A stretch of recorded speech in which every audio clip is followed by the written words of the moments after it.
할렐루야! 이제 곧 성탄을 맞이하게 됩니다. 올해는 예전처럼 기쁘고 또 들뜬 마음으로 성탄을 맞이하는 게 맞을까라는 생각이 듭니다. 하지만 이렇게 어렵고 힘든 상황이기에 오히려 소망 대신 예수님을 간절히 기다리게 됩니다. 오늘 데일리 가정 예배를 통해서 우리의 소망 대신 예수님을 바라보길 간절히 기도합니다. 다 함께 사도신경으로 신앙 고백하겠습니다. 전능하사 천지를 만드신 하나님 아버지를 내가 믿사오며 그 외아들 우리 주 예수 그리스도를 믿사오니 이는 성령으로 잉태하사 동정녀 마리아에게 나시고 본디오 빌라도에게 고난을 받으사 십자가에 못 박혀 죽으시고 장사한 지 사흘 만에 죽은 자 가운데서 다시 살아나시며 하늘에 오르사 전능하신 하나님 우편에 앉아 계시다가 저리로서 산 자와 죽은 자를 심판하러 오시리라. 성령을 믿사오며 거룩한 공예와 성도가 서로 교통하는 것과 죄를 사하여 주시는 것과 몸이 다시 사는 것과 영원히 사는 것을 믿사옵나이다. 아멘. 이 시간 찬송가 442장 저 장미꽃 위에 이슬 다 함께 찬양하겠습니다.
오늘 하나님께서 우리에게 주시는 말씀은 베드로 후서 2장 8절에서 9절의 말씀입니다.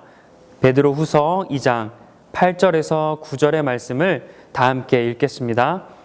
이는 이 의인이 그들 중에 거하여 날마다 저 불법한 행실을 들음으로 그 의로운 심령이 상함이라. 주께서 경건한 자는 시험에서 건지실 줄 아시고 불의한 자는 형벌 아래에 두어 심판 날까지 지키시며. 아멘. 오늘 본문인 베드로후서 2장은 특별히 거짓 교사에 대해 말씀합니다. 거짓 교사는 잘못된 진리를 가르치는 사람들을 말합니다. 진리를 올바르게 전하는 사람들도 있지만 반대로 거짓 교사처럼 잘못된 진리로 신앙생활에 부정적인 영향을 주는 사람들도 존재합니다. 오늘날에도 마찬가지입니다. 오늘날에도 많은 거짓 교사들이 성도들과 또한 아직 복음을 믿지 않은 사람들에게 거짓 가르침으로 유혹하고 있습니다. 그런데 성경을 보면 역사적으로 거짓 교사들이 항상 존재했음을 알게 됩니다. 구약 시대에도 참된 선지자들도 있었지만 거짓 선지자들도 있었습니다. 예를 들어 예레미야서를 읽어보면 하나님의 말씀을 듣지 않았는데도 자신이 하나님의 말씀을 들었다고 거짓말하며 백성을 혼란스럽게 하는 사람들이 있었습니다. 그리고 오늘 본문인 이 베드로후서 당시에도 거짓 교사들이 존재했습니다. 베드로후서 2장에서는 거짓 교사란 어떠한 사람들인지 말씀합니다. 먼저 1절을 보면 멸망으로 인도하는 이단들을 불러들이는 사람들이라고 표현합니다. 또한 예수님을 모른다고 부인하며 임박한 멸망을 스스로 불러들이는 사람이라고 또한 표현합니다.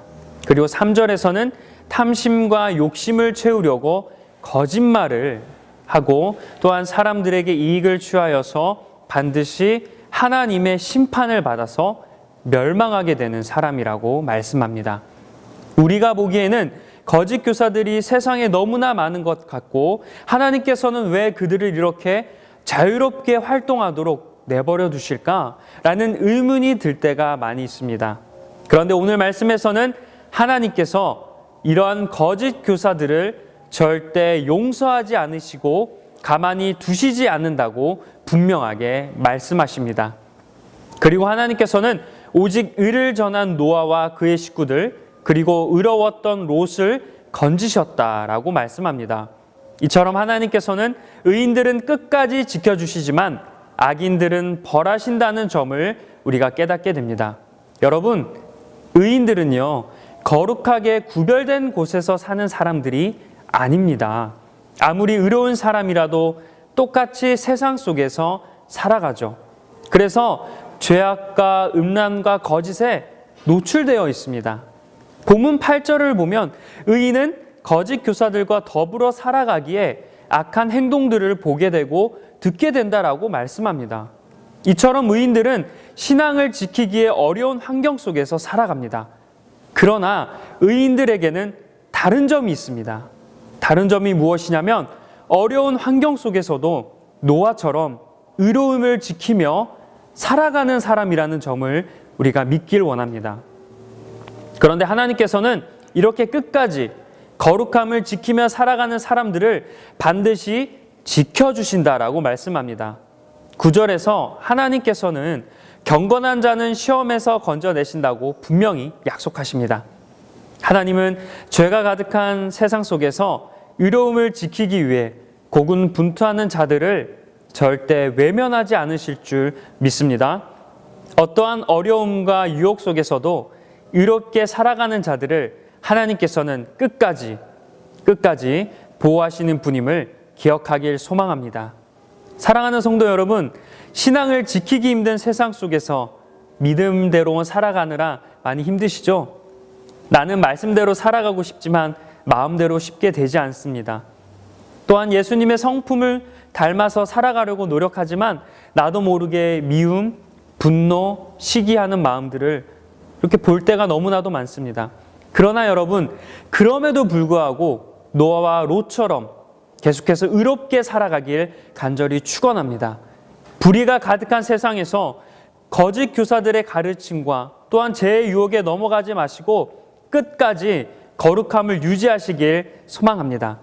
물론 이것은 쉽지 않습니다. 때로는 너무나 이 길이 외롭고 힘들고 고통스럽죠. 그러나 여러분 반드시 기억하십시오. 하나님께서는 외로움을 넘어서 의로움을 지키는 자들, 그리고 악한 것을 넘어서 하나님의 말씀대로 살아가는 자들을 반드시 구원해 주실 줄 믿습니다. 경건함을 유지하고자 노력하는 여러분들을 어떠한 어려움 속에서도 지켜주실 줄 믿습니다. 그러므로 끝까지 의로움을 잃지 마시고 하나님과 늘 동행하시는 모든 분들이 되시길 주님의 이름으로 간절히 축원합니다. 기도하겠습니다. 사랑의 하나님, 오늘 베드로후서의 말씀을 통하여서 우리가 어떠한 자세로 살아가야 하는지, 이런 험난한 세상 가운데서 우리가 말씀을 유지하며 또 말씀을 들으며 말씀을 실천하며 살아가는지에 대해서 깨닫게 하시니 감사합니다. 하나님, 우리가 이러한 세상 가운데서도 하나님의 말씀을 놓지 않고 노아와 또한 성경 말씀에 나오는 롯처럼 의롭게 살아갈 수 있도록 주님 도와주옵소서. 언제나 어디서나 동행하시는 하나님을 의지하면서 죄악 가득한 세상 속에서 살아간다 할지라도 영원하신 하나님, 나의 구원이자 길이 되신 하나님을 바라보며 살아갈 수 있는 우리가 될 수 있도록 주님 도와주옵소서. 모든 말씀 예수님의 이름으로 기도드립니다. 아멘. 하늘에 계신 우리 아버지여, 이름이 거룩히 여김을 받으시오며 나라가 임하시오며 뜻이 하늘에서 이루어진 것 같이 땅에서도 이루어지이다. 오늘 우리에게 일용할 양식을 주시옵고 우리가 우리에게 죄 지은 자를 사하여 준 것 같이 우리 죄를 사하여 주시옵고 우리를 시험에 들게 하지 마시옵고 다만 악에서 구하시옵소서. 나라와 권세와 영광이 아버지께 영원히 있사옵나이다. 아멘. 이 시간 짧게라도 함께 기도하기를 원합니다. 먼저 말씀에 대해 결단하기를 원하는데요. 세상 속에서 의로움을 지키며 사는 건 쉽지 않지만 끝까지 의롭게 살아가도록 결단하길 바랍니다. 여러분의 그 결단 가운데 의롭게 살아가도록 노력하는 그 가운데 하나님께서 역사하실 줄 믿습니다. 그리고 가족들을 위해서, 또 부모님들을 위해서, 또 각자의 기도 제목들을 위해서 짧게라도 기도하겠습니다.